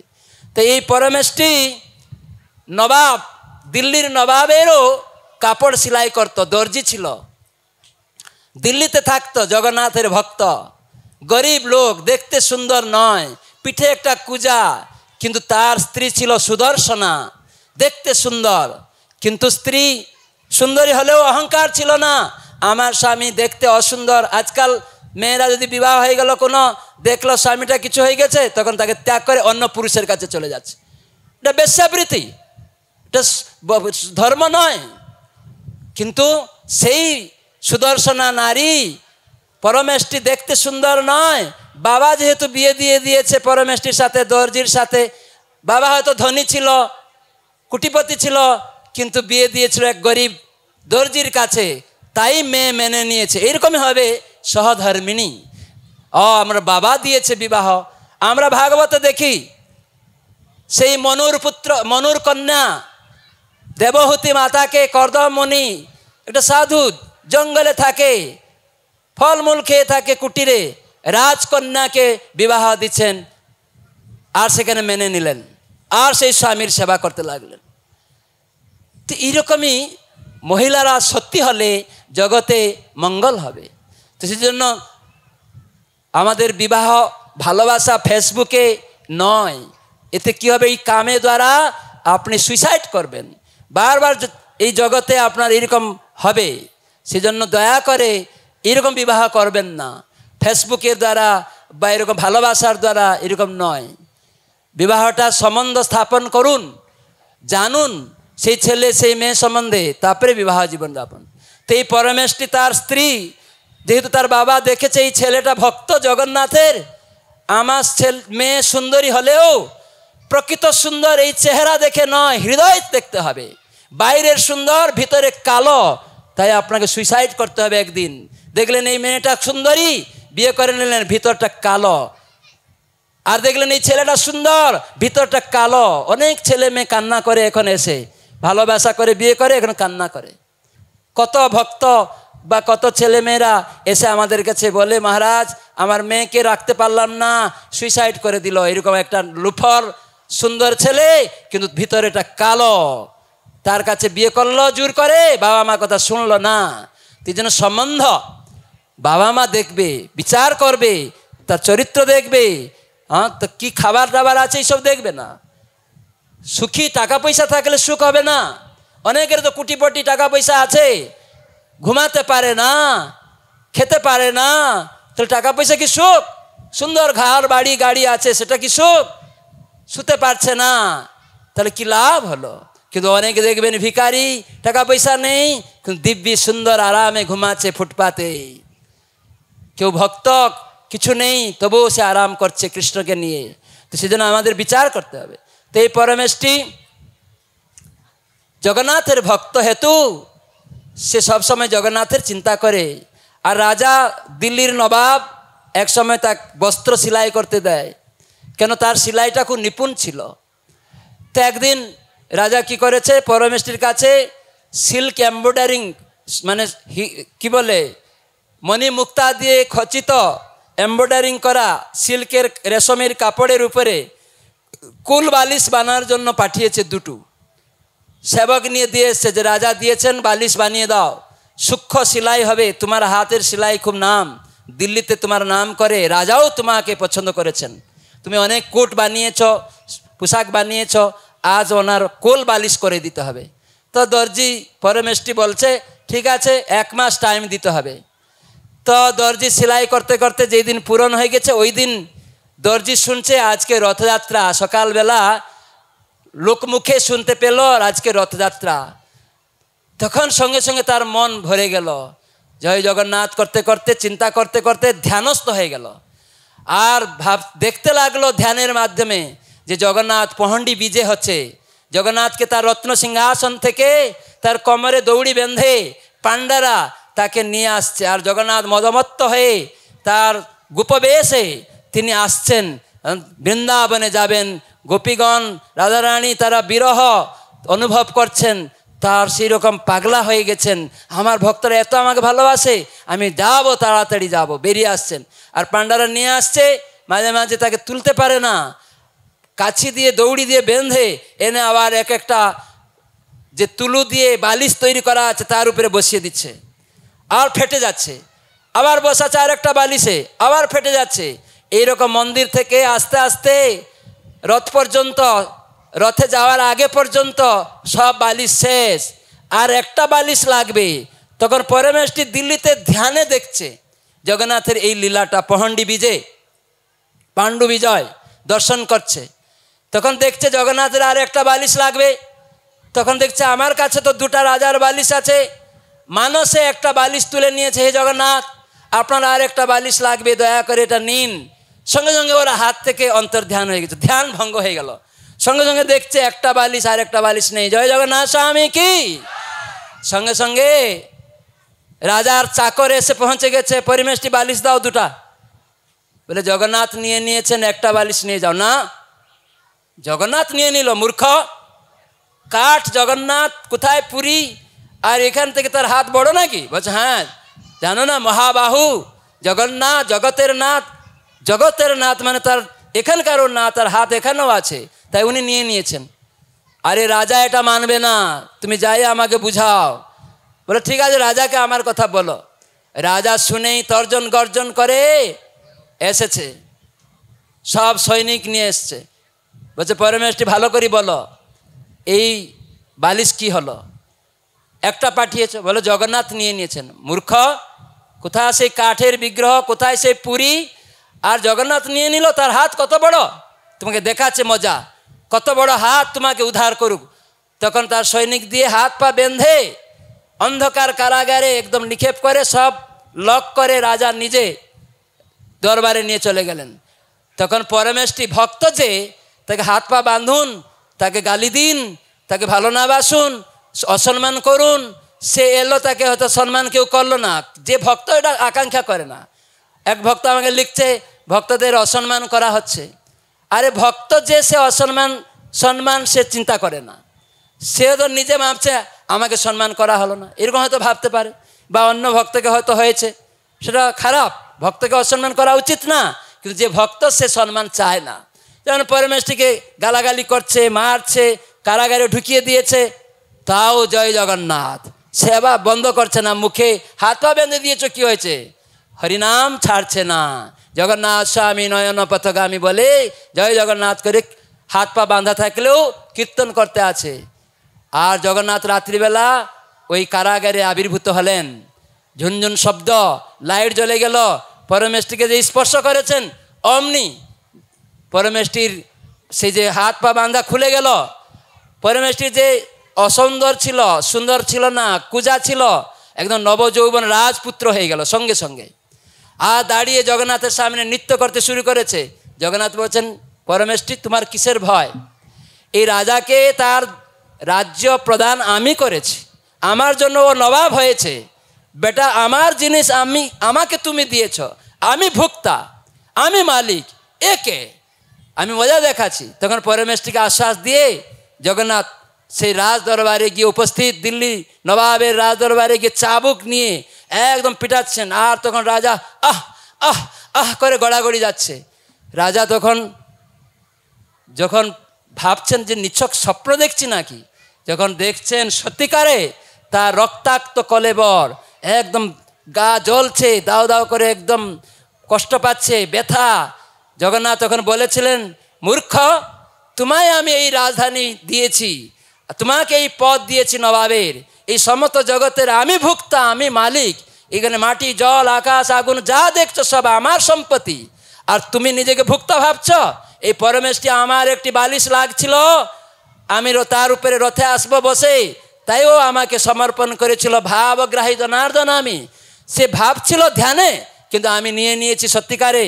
তোমায় বললাম, তাই এই বালিশ আমার কাছে আছে, তুমি ভোক্তা নও। তাই প্রহার দিয়ে বলছে, আজ যদি এই পরমেশটিকে মুক্ত না করো তাহলে তোমার সব অংশে আমি নিধন করে দিব। এই বলে জগন্নাথ চাবুকের প্রহার দিয়ে অন্তর্ধান হয়ে গেছেন। তখন রাজা উঠেই কষ্ট পাচ্ছে, তখন দৌড়ে দৌড়ে সৈনিক নিয়ে এসেছেন। নিজের হাতে খুলে দেখছে পরমেশটি বাঁধা নেই, সুন্দর চেহারা। জগন্নাথ স্বামী নয়ন পথগামী, নয়ন পথগামী ভব তুমে। বলুন,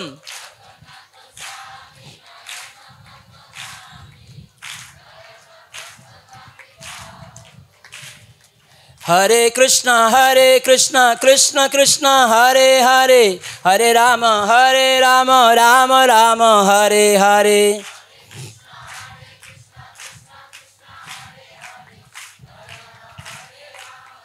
এভাবে নৃত্য করছে। রাজা গিয়ে দেখছে, কি ব্যাপার, এত সুন্দর চেহারা, সেই কুজাটা নেই, হাত পা বাঁধা করেছিলাম, হাত পা বেড়ি নেই। এ জগন্নাথ, সত্যিকারে তোমার হাত সর্বত্র বিদ্যমান।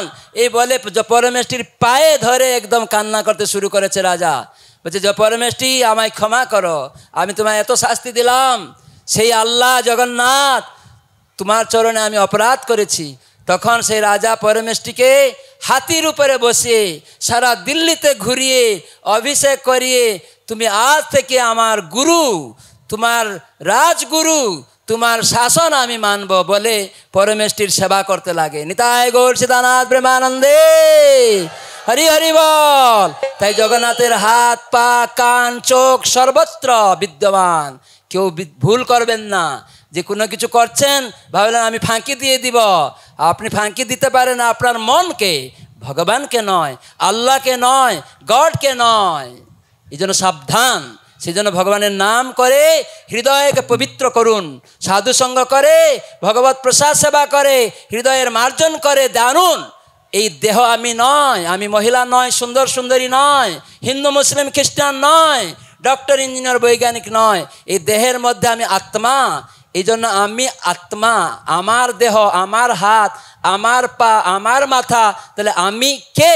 এই প্রশ্ন করুন। মারা গেলে বাবা বলছে এটা বাবা চলে গেলেন, বাবা শুয়ে আছে, তাহলে ওটা বাবা নয়। হিন্দু মারা গেলে ও হিন্দু বলছিল, ওটা হিন্দু নয়, এই দেহটা আত্মা চলে গেছে। তো সেই জন্য আত্মা সেই জগন্নাথ, আল্লাহ, গড, কৃষ্ণের অংশ। গীতা ভাগবত শাস্ত্রে এই কথা লেখা আছে।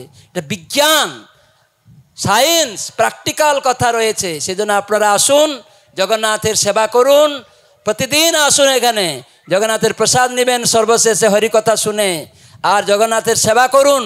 একটা ফল, একটা পাতা, তুলসী পাতা নিয়ে আসবেন, দেবদারু পাতা নিয়ে আসবেন সাজানোর জন্য, মালা আপনার সামর্থ্য থাকলে চাল ডাল দিয়ে বলুন, রান্না করে ভোগ লাগিয়ে প্রসাদ বিতরণ করুন। আমরা এই অর্থ দিচ্ছি, চাল ডাল নিয়ে আসছি, ভক্তদের এসে বলুন। অনেক টাকা, অনেক ছেলে মেয়ে নাতিপুতি বিয়েতে কত 10 লাখ 20 লাখ টাকা খরচ করেছেন, এখানে এসে জগন্নাথের সেবা করে জগতের মানুষকে প্রসাদ বিতরণ করতে অভ্যাস করুন, চেষ্টা করুন। যদি সত্যিকারে মনুষ্য জীবনকে সার্থক করতে চান, এই টাকাটা লক্ষ্মী নারায়ণের সম্পত্তি, আপনার ভোগের জন্য নয়। একদিন আপনার ছেলে মেয়েকে দিলেন 10 লাখ টাকা, সব শেষ করে দিবে, নষ্ট হয়ে যাবে, মদ খেয়ে নষ্ট করে দিবে। তো সেই জন্য সেবা করুন ভগবানের, আর সেই প্রসাদ সবাইকে বিতরণ করুন। কেউ ধনী গরিব এরকম নয়, আমরা সবাই গরিব ভিখারি, আমরা সবাই। এটা ধনী লোক, কোটিপতি লোক হসপিটালে গেলেও কাপড় নেই, আইসিইউতে রয়েছে, সেও ভিখারি, খেতে পারে না, ও ভিখারি। আপনি ভাবছেন ভিখারি এই লোকটা খেতে পায় না, কিন্তু আপনি একদিন ধনী লোক ভিখারি বলছিলেন, হসপিটালে গিয়ে আপনার কাপড় চোপড় নেই, আপনিও ভিখারি, খেতে পাচ্ছেন না। তো সেজন্য সত্যিকারে আমরা সবাই ভিখারি ভগবানকে বাদ দিয়ে। তো সেজন্য ভগবানের নাম প্রসাদের মাধ্যমে আয়না পরিষ্কার করে জেনে নিন, আমি এই দেহ নই, আমি আত্মা, তার সেবক, তাই জগতের সবাইকে এই উপকার করুন, প্রত্যেকে প্রসাদ দিন, হরিনাম দিন এবং তাদের এই পর উপকার করুন যে না, এই দেহ আমরা নয়। মারামারি, যুদ্ধ, কাটাকাটি, হিংসা কারণ গরিব, দুঃখী, ধনী, রোগ আর তাকে ভুলে যাওয়ার জন্য। তো সেজন্য তার চরণে আত্মসমর্পণ করতে নিজে করুন, অন্যকে করান। তার উপায় 4টি, ABCD। অ্যাসোসিয়েশন, যেসব ভক্তরা এই হরিনাম করে, প্রসাদ খায়, তাদের সঙ্গ করুন। আর তাদের সঙ্গে B, বুকস রিডিং, গীতা ভাগবত অধ্যয়ন করে কর্তব্য অকর্তব্য নির্ণয় করুন। ABCD, C, chanting the Holi name of Lord. কলিযুগের যুগ ধর্ম, হরে কৃষ্ণ কৃষ্ণ কৃষ্ণ হরে হরে, হরে রাম রাম রাম হরে হরে। চ্যান্টিং, এই জপ করুন ভগবানের আল্লাহর নাম। D, ডায়েট, খাদ্য, জগন্নাথকে নির্বেদিত শাক সবজি, ফলমূল, প্রসাদ। তারপরে E, এক্সটেসি, তখন আপনার হৃদয়ে দিব্য আনন্দ চাইছেন, ভাব জগাবে। নিতাই গৌর প্রেমানন্দে। সবাই হাত তুলুন, বলুন হরে কৃষ্ণ। আরো জোরে, হরে কৃষ্ণ কৃষ্ণ কৃষ্ণ হরে হরে, হরে রাম রাম রাম হরে হরে।